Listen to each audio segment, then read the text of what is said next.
Hello students, welcome to our channel Aha Zindagi seated point.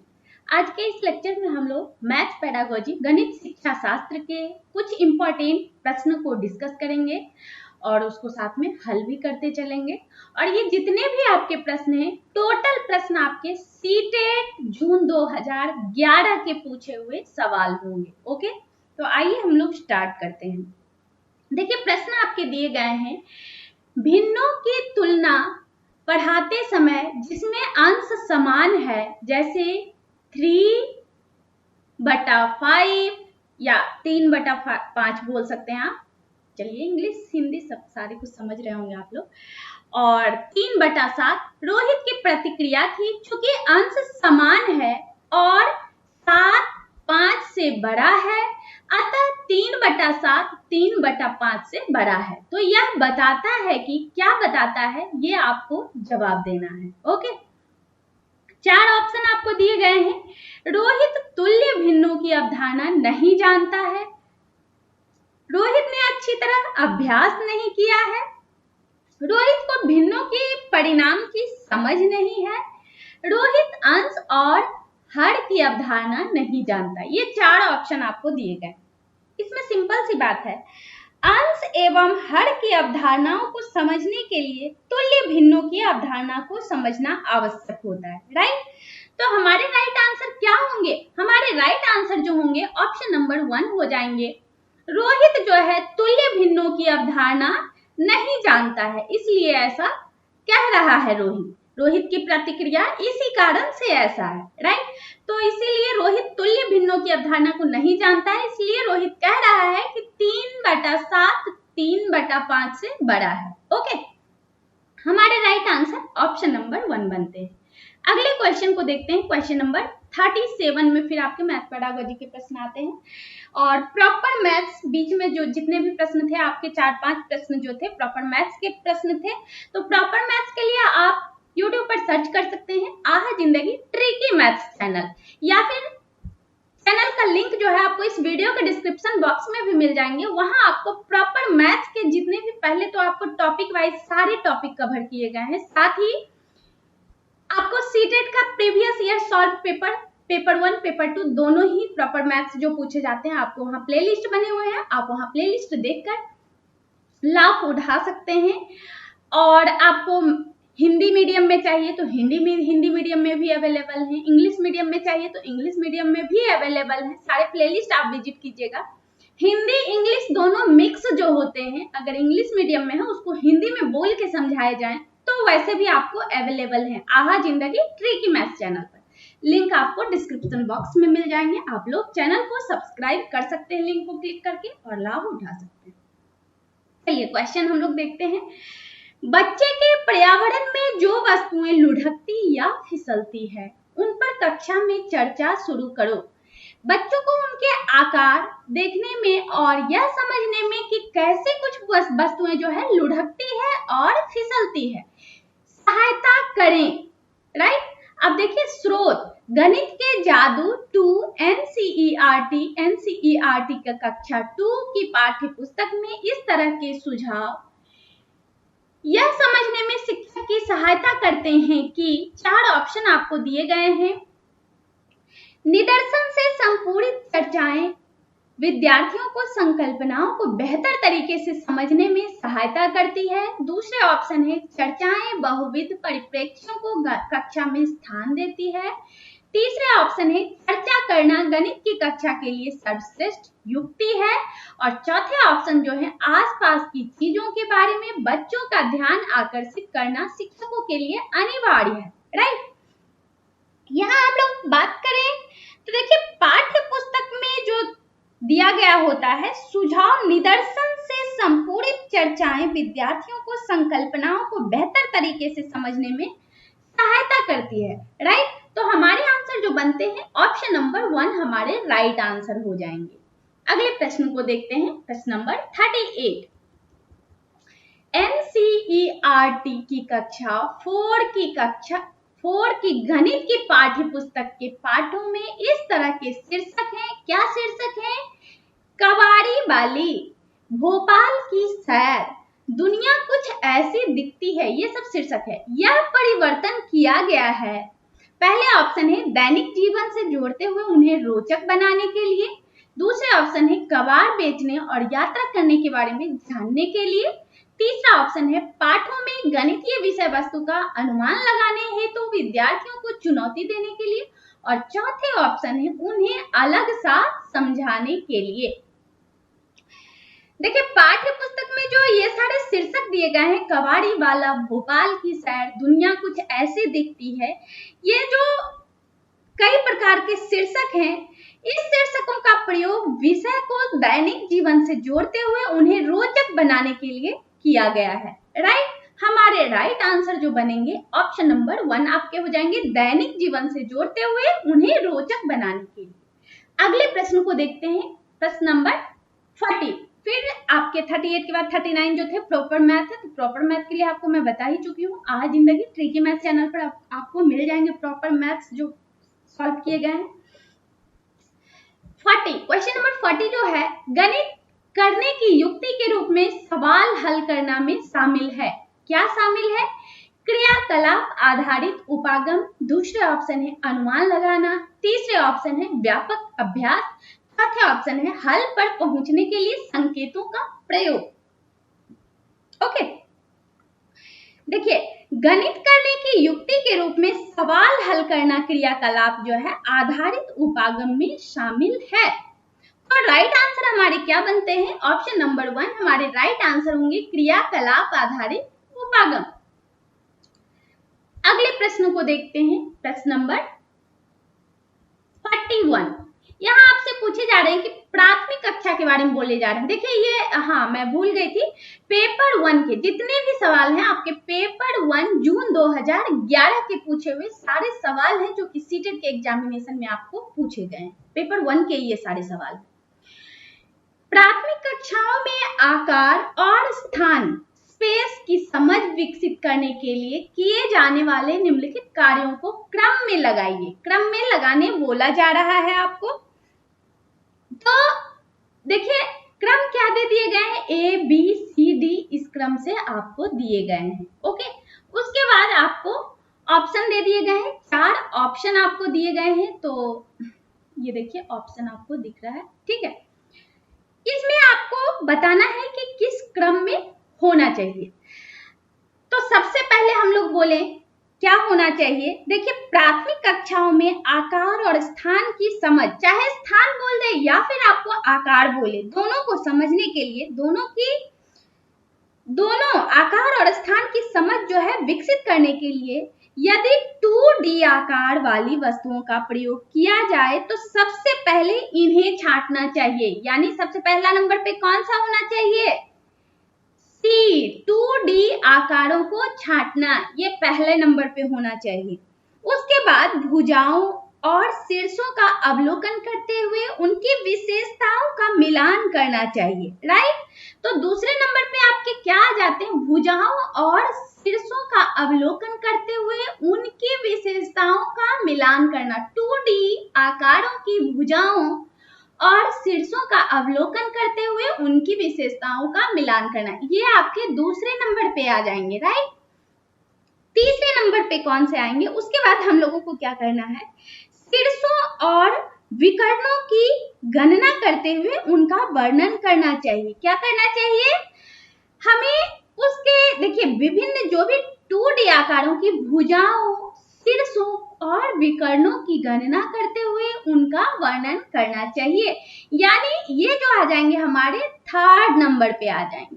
अब बच गए हैं सिर्फ आपके 2D आकारों की विशेषताओं का सहज बुद्धि से वर्णन करना। देखिए लास्ट में क्या करना है? सबसे अंत में हमें 2D आकारों की विशेषताओं का सहज बुद्धि से वर्णन करना चाहिए। तो ये हमारे 4th नंबर पर आ जाएंगे। कैसे हो गए? सबसे पहले फर्स्ट नंबर पे C होना चाहिए। आप देख लीजिए चारों ऑप्शन में C आपको 4th ऑप्शन में दिख रहे हैं और 2 ऑप्शन में दिख रहे हैं। दूसरे नंबर पर A ऑप्शन कहाँ आपके दिख रहे हैं? तो ऑप्शन नंबर 2 में आपको दिख रहे हैं। तो सिंपल सी बात है कि आपके राइट आंसर जो होंगे ऑप्शन नंबर 2 हो जाएंगे, C, A, B, D। Sorry C, A, third number पे डी है, फोर्थ नंबर पर बी है, यानी राइट आंसर आपके जो होंगे ऑप्शन नंबर 2 राइट आंसर बनेंगे, सी, ए, डी, बी। ठीक है, कहीं कोई कंफ्यूजन अगर रह जाए आप लोगों को तो आप लोग कमेंट बॉक्स में जरूर बता देंगे, जिससे आपके कंफ्यूजन को दूर करने की कोशिश मैं कर सकूं। ओके, क्वेश्चन नंबर 44, गणित में निदानात्मक परीक्षण का उद्देश्य है क्या है? गणित में निदानात्मक परीक्षण का उद्देश्य क्या है? 4 ऑप्शन आपके हैं। प्रगति पत्रक को भरना, दूसरा है सत्रांत परीक्षा के लिए प्रश्न पत्र की योजना बनाना, तीसरे ऑप्शन है बच्चों की समझ में निहित रिक्तियों को जानना, और चौथे ऑप्शन है अभिभावकों को प्रतिपुष्टि फीडबैक देना। राइट, अब देखिए गणित में जो है निदानात्मक परीक्षण का उद्देश्य क्या होता है? बच्चों की समझ में निहित जो रिक्तियां रह गई है, ठीक है, तो उस रिक्ति को जानना है हमें। राइट, तो हमारे राइट आंसर क्या होंगे? ऑप्शन नंबर 3 होंगे। पहले रिक्ति को जानेंगे, ठीक है, तभी तो उसका हम लोग निदान कर पाएंगे। तो गणित में निदानात्मक परीक्षण का उद्देश्य है बच्चों की समझ में निहित जो रिक्तियां हैं उसको जानना, उसके बाद उसका निदान कर पाएंगे। राइट, क्वेश्चन नंबर 44 के ये सॉल्यूशन आपके ऑप्शन नंबर 3 हुए। क्वेश्चन नंबर 49 अब आ गए हम लोग। क्वेश्चन नंबर 49 आपसे पूछे जा रहे हैं, विकास 56 विद्यार्थियों की कक्षा को गणित पढ़ाता है। ठीक है, विकास जो है 56 विद्यार्थी का एक कक्षा है जिसको कि गणित पढ़ाता है। उसका यह विश्वास है कि यदि परीक्षा के तुरंत बाद प्रतिपुष्टि फीडबैक दी जाए तो वह प्रभावी होती है। वह 10 अंकों की एक छोटी कक्षा परीक्षा का आयोजन करता है। प्रभावी तरीके से प्रतिपुष्टि फीडबैक देने का सबसे अच्छा तरीका कौन सा है?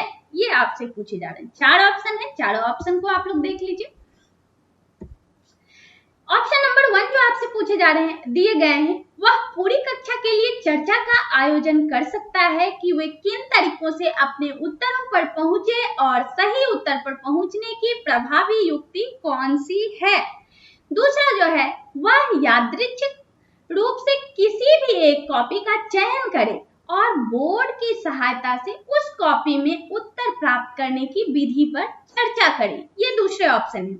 तीसरे ऑप्शन आपके हैं, वह विद्यार्थियों को एक दूसरे के उत्तरों की जांच करने दे, और चौथे ऑप्शन आपके हैं, वह प्रत्येक सवाल के हल को बोर्ड पर समझाए और विद्यार्थियों से कहे कि वे स्वयं अपने उत्तरों को जांचें। राइट, देखिए प्रत्येक सवाल के हल को बोर्ड पर समझाने के बाद अगर विद्यार्थी से स्वयं अपने उत्तरों को जांचने के लिए कहा जाएगा तो इससे क्या होगा, शिक्षक को परीक्षा के बाद तुरंत प्रभावी प्रतिपुष्टि प्राप्त हो जाएंगे। ओके, तो राइट आंसर हमारे ऑप्शन नंबर 4 बनते हैं।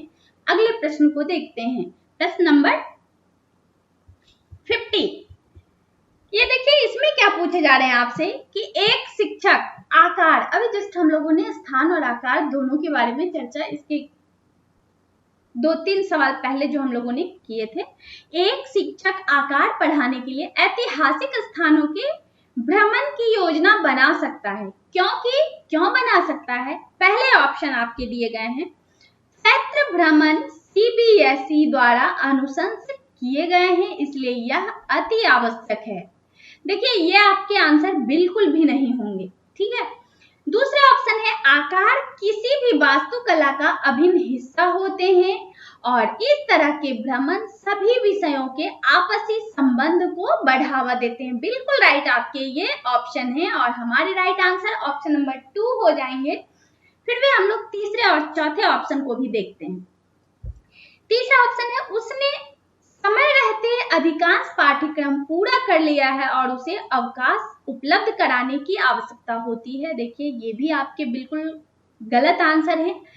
चौथे ऑप्शन है, यह गणित की रोजाना कक्षा के लिए एक अच्छा अवकाश होगा और साथ ही संप्रेषण परक कौशलों में सुधार के लिए एक बेहतर अवसर होगा। बिल्कुल नहीं। देखिए आपके राइट आंसर ऑप्शन नंबर 2 ही होंगे। क्या होगा, एक शिक्षक आकार बढ़ाने के लिए ऐतिहासिक स्थलों के भ्रमण की योजना इसलिए बना सकता है क्योंकि आकार किसी भी वास्तुकला का एक अभिन्न हिस्सा होता है और इस तरह के भ्रमण सभी विषयों के आपसी संबंधों को बढ़ावा देते हैं। ओके, राइट आंसर हमारे ऑप्शन नंबर 2 हो जाएंगे। क्वेश्चन नंबर 52, क्षेत्रफल की अवधारणा से परिचित कराने के लिए शिक्षक खाली स्थान से शुरुआत कर सकता है। कहां से शुरुआत करेगा? पहले ऑप्शन है इकाई वर्ग गणन की सहायता से आकृतियों का क्षेत्रफल ज्ञात करना। दूसरे ऑप्शन है भिन्न आकारों की आकृतियों का क्षेत्रफल ज्ञात करने के लिए सूत्रों को स्पष्ट करना। तीसरे ऑप्शन आपके हैं हथेली, पत्ते, पेंसिल, नोटबुक आदि विभिन्न वस्तुओं की सहायता से किसी आकृति के क्षेत्रफल की तुलना करना। चौथे ऑप्शन जो आपके दिए गए हैं आयत की लंबाई और चौड़ाई का पता लगाना और आयत के क्षेत्रफल के सूत्र लंबाई गुना चौड़ाई का प्रयोग करते हुए क्षेत्रफल ज्ञात करना। सिंपल सी बात है,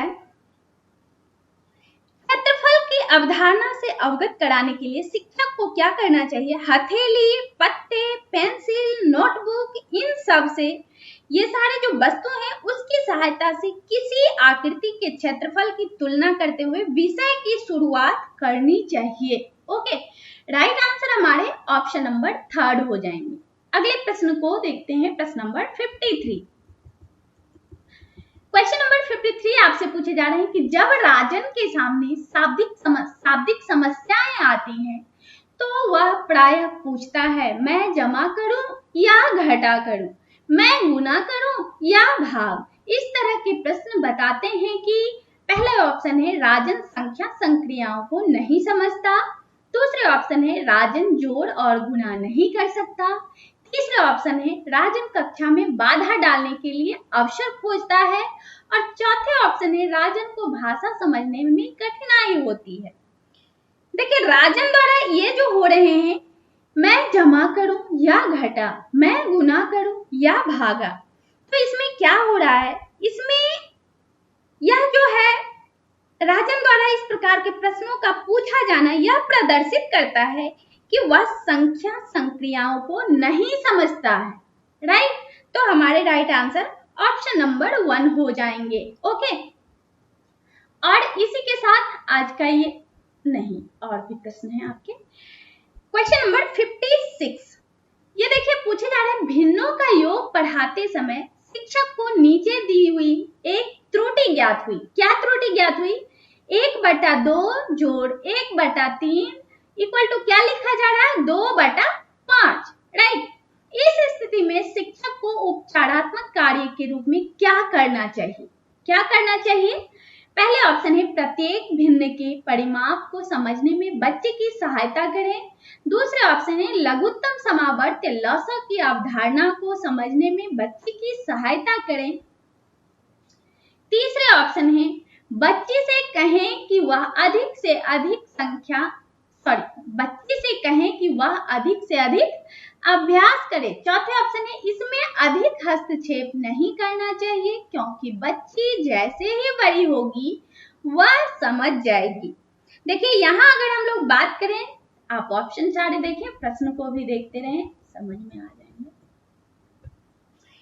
भिन्नों के योग्य के प्रथम चरण में उनके हाड़ों का लौसो निकाला जाता है, इसलिए भिन्न के योग में प्रश्न में प्रदत्त जो त्रुटि है उसको दूर करने के लिए शिक्षक को सबसे पहले लौसो की अवधारणा समझने में बच्ची की सहायता करनी होगी। राइट, तो हमारे राइट आंसर बनेंगे ऑप्शन नंबर 2। चलिए अगले प्रश्न को देखें। प्रश्न नंबर 57, माप की अवधारणा विकसित करने हेतु अपनाए गए निम्नलिखित कार्यों को क्रम से लगाइए। क्रम से हमें लगाना है। ये देखिए आपके 4 ऑप्शन भी दे दिए गए हैं। ये देखिए आपके 4 ऑप्शन हैं, तो चलिए हम लोग क्रम से अब इसको सजाते हैं। माप की अवधारणा विकसित करने के लिए जो कार्य किए जाएंगे उनका क्रम क्या होगा? सबसे पहले सर्वप्रथम शिक्षार्थी सरल अवलोकन द्वारा वस्तुओं को सत्यापित करेंगे। राइट। क्या करेंगे? सरल अवलोकन द्वारा वस्तुओं को सत्यापित करेंगे। तो पहले नंबर पे आपका ऑप्शन नंबर सी आएंगे। उसके बाद क्या करेंगे? लंबाई मापने के लिए अमानक इकाई का प्रयोग करेंगे। क्या करेंगे? लंबाई मापने के लिए मानक इकाई का प्रयोग करेंगे। तो दूसरे नंबर पे अमानक इकाइयों का, राइट, अमानक इकाइयों का प्रयोग करेंगे। तो दूसरे नंबर पे आपके बी आ जाएंगे, राइट। तीसरे नंबर पे क्या आएंगे? तीसरे नंबर पर उसके बाद क्या करना है? उसके बाद लंबाई मापने की मानक इकाई का प्रयोग करेंगे। उसके बाद क्या करेंगे? मानक इकाई का प्रयोग करेंगे। तो हमारे तीसरे नंबर पे ऑप्शन नंबर ए आ जाएंगे, ठीक है। चौथे नंबर पे क्या करना होगा? उसके बाद लंबाई मापने की मानक इकाई का प्रयोग करेंगे और इस तरह शिक्षार्थी जो है मीट्रिक इकाइयों के बीच के संबंधों को समझ सकेंगे। तो चौथे नंबर पे हमारा डी आ जाएगा, राइट। अब इस तरह से कहाँ सजे हुए हैं? ऑप्शन में हम लोग देखेंगे सी बी ए डी कहाँ है। चारों ऑप्शन को आप देखिए, सी बी ए डी आपको ऑप्शन नंबर 1 में मिल रहे हैं, राइट। तो सबसे लास्ट में शिक्षार्थी मीट्रिक इकाइयों के बीच के संबंधों को समझते हैं। Question number 58। क्वेश्चन नंबर 58 पूछे जा रहे हैं, एनसीएफ 2005 मानता है कि गणित में सोचने एवं तर्क का एक निश्चित तरीका निहित है। नीचे दिए गए कथनों में से वह कथन चुनिए जो उपरोक्त सिद्धांत का पालन नहीं करता है। पहले ऑप्शन है उसे पढ़ाने की विधि, दूसरे ऑप्शन है आंकित प्रश्नों का हल करने के लिए विद्यार्थियों को निर्धारित सूत्र बताना, तीसरे ऑप्शन है पाठ्य पुस्तकों में प्रस्तुत सामग्रियों के लिखने का तरीका, चौथे ऑप्शन है कक्षा के लिए चुने गए क्रियाकलाप एवं अभ्यास। मैं बात करूं इसमें तो जो भी कथन दिए गए हैं आंकित प्रश्नों को हल करने के लिए विद्यार्थियों को निर्धारित सूत्र बताने के सिद्धांत का पालन नहीं करता है, ठीक है। क्या है इसमें जो पूछे गए हैं कि उपरोक्त सिद्धांत का पालन नहीं करता है। कौन नहीं करता है? तो राइट आंसर हमारे हो जाएंगे आंकित प्रश्नों का हल करने के लिए विद्यार्थियों को निर्धारित सूत्र बताना, ये जो है सिद्धांत का पालन नहीं करता है, राइट। अगले प्रश्न को देखते हैं, प्रश्न नंबर 59। इन दिनों दाम बढ़ने शुरू हो रहे हैं, ठीक। निम्नलिखित में से कौन सा ग्राफ इस स्थिति का निरूपण करता है? पहले में देख रहे हैं कीमत देख रहे हैं और ये इधर आपको कीमत दिखाए जा रहे हैं, इधर आपको समय दिखाए गए। सभी ग्राफ में उसी तरीके से आपको दर्शाए गए हैं, ठीक है। और आपसे पूछे गए हैं कि इन दिनों दाम बढ़ने शुरू हो गए। अब दाम बढ़ने शुरू हो गए, उसका ग्राफ कैसे बनेगा ये हमें जानना होगा, राइट। अब चारों को देखिए, आप चारों ऑप्शन को आप देखते रहें। क्योंकि समय और कीमत में एक निश्चित अनुपात में वृद्धि हो रही है, इसलिए ग्राफ जो दिया गया है स्थिति को संतुष्ट करेगा। कौन सा? ऑप्शन नंबर 1 जो है यही आपको संतुष्ट करेगा। देखिए आप देख सकते हैं दाम बढ़ रहा है, इन दिनों बिल्कुल बढ़ रहा है, ठीक है। इधर क्या हो रहा है, इन सब ग्राफ से आप ऐसा नहीं कह पाएंगे, राइट। तो आपका राइट आंसर ऑप्शन नंबर 1 बनते हैं। Question number 60। एक अच्छा गणितज्ञ होने के लिए खाली स्थान जरूरी है। क्या जरूरी है? सभी अवधारणाओं को समझना, लागू करना और उसमें संबंध बनाना। दूसरे ऑप्शन है सवालों के उत्तर देने की तकनीक में निपुणता, तीसरे ऑप्शन है अधिकतर सूत्रों को याद करना, चौथे ऑप्शन है बहुत जल्दी सवालों को हल करना, राइट। हम लोग बात करें बहुत जल्दी सवालों का हल करना जो है एक अच्छा गणितज्ञ होने के लिए जरूरी है, बिल्कुल ऐसा नहीं है, ठीक है। अधिकतर सूत्रों को याद करना ये भी जरूरी नहीं है। सवालों के उत्तर देने के लिए तकनीक में निपुणता ये भी जरूरी नहीं है। बट राइट आंसर क्या हमारे बनेंगे? ऑप्शन नंबर 1 हो जाएंगे। सवालों के उत्तर देने के तकनीक में निपुणता, अधिक सूत्रों को याद करने या बहुत जल्दी सवालों को हल करने से कोई अच्छा गणितज्ञ नहीं हो जाएगा, ठीक है। अच्छा गणितज्ञ होने के लिए सभी अवधारणाओं को समझना, उन्हें लागू करना, उनमें संबंध बनाना ये जरूरी होगा। तो राइट आंसर हमारे ऑप्शन नंबर 1 हो जाएंगे। और इसी के साथ आज का ये लेक्चर जो है आपके सीटेट जून 2011 पेपर 1 के जितने भी मैथ पेडागोजी के प्रश्न हुए, सारे प्रश्नों को हम लोगों ने यहाँ सॉल्व किए और उसके साथ उसका जितने भी कंसेप्ट होते गए सारे क्लियर करते चले गए। तो अब तक आपने हमारी इस वीडियो को देखा, आपको हमारा ये वीडियो हेल्पफुल लगा तो अभी जस्ट हमारी इस वीडियो को लाइक करें। हमारे चैनल पर आप नए हो, अब तक आपने हमारे चैनल आहा जिंदगी सीटेट पॉइंट चैनल को सब्सक्राइब नहीं किए हो तो हमारे चैनल को सब्सक्राइब करके बेल आइकन जरूर प्रेस कर लेना, जिससे आने वाली वीडियो की नोटिफिकेशन आप लोगों को मिलती रहे और इसी तरह के हेल्पफुल वीडियो से आप लोग लाभान्वित होते रहें। Okay, thank you.